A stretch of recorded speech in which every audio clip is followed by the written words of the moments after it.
गाजियाबाद में बीती 10 अक्टूबर को हुई हत्या का खुलासा हुआ है। पुलिस ने आरोपी प्रशांत को गिरफ्तार कर लिया। प्रशांत गाजियाबाद का ही रहने वाला है।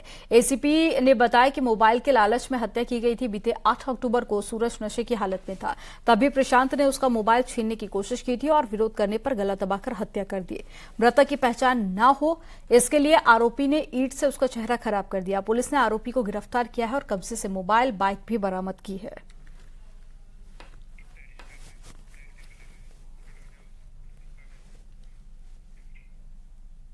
कौशांबी पुलिस ने एक ऐसे लेडी गैंग का खुलासा किया है जो कि बड़े बड़े व्यापारियों को पहले झूठे मुकदमे में फंसाती थी और फिर उन्हें डरा धमकाकर उनसे मोटी रकम की अवैध वसूली करती थी। इस लेडी गैंग के निशाने पर न सिर्फ जिले का व्यापारी वर्ग था, बल्कि इसने एक आईपीएस अधिकारी पर भी छेड़खानी का झूठा आरोप लगाकर अवैध वसूली की कोशिश की थी। जब पुलिस ने इस मामले में अपना जांच का दायरा बढ़ाया तो लेडी डॉन रानी का एक वीडियो क्लिप पुलिस के हाथ लगा, जिसमें लेडी डॉन एक आईपीएस अधिकारी पर छेड़खानी का झूठा आरोप लगाकर उनसे अवैध वसूली करने की बात कह रही है। अब पुलिस ने शातिर गैंग की लीडर रानी और उसके 2 गुर्गों शंकर लाल और मिथुन कुमार को गिरफ्तार कर जेल भेज दिया है। साथ ही लेडी डॉन और साथ ही उसके गुर्गों पर गैंगस्टर एक्ट के तहत में कार्रवाई करते हुए उनकी अवैध संपत्ति को चिन्हित किया गया है।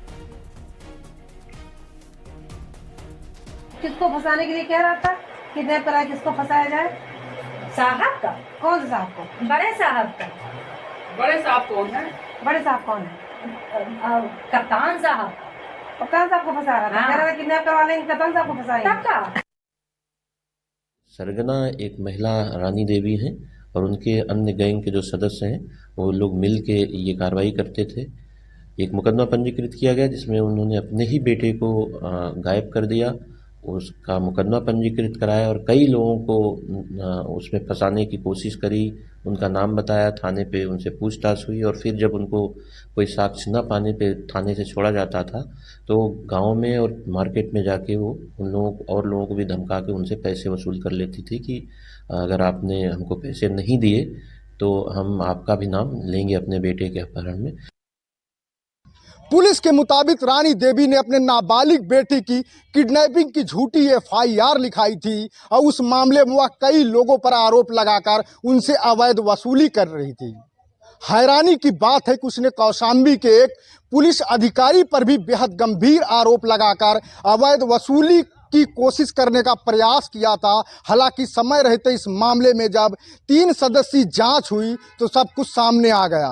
अब पुलिस ने इस गैंग की मुख्य सरगना रानी देवी व उसके सदस्यों पर गैंगस्टर एक्ट के तहत बड़ी कार्रवाई करते हुए अपराध से अर्जित उसकी संपत्ति को कुर्क करने की तैयारी में है। यहां पर रुकेंगे एक छोटे से ब्रेक के लिए। आप देखते रहिए न्यूज़ 18।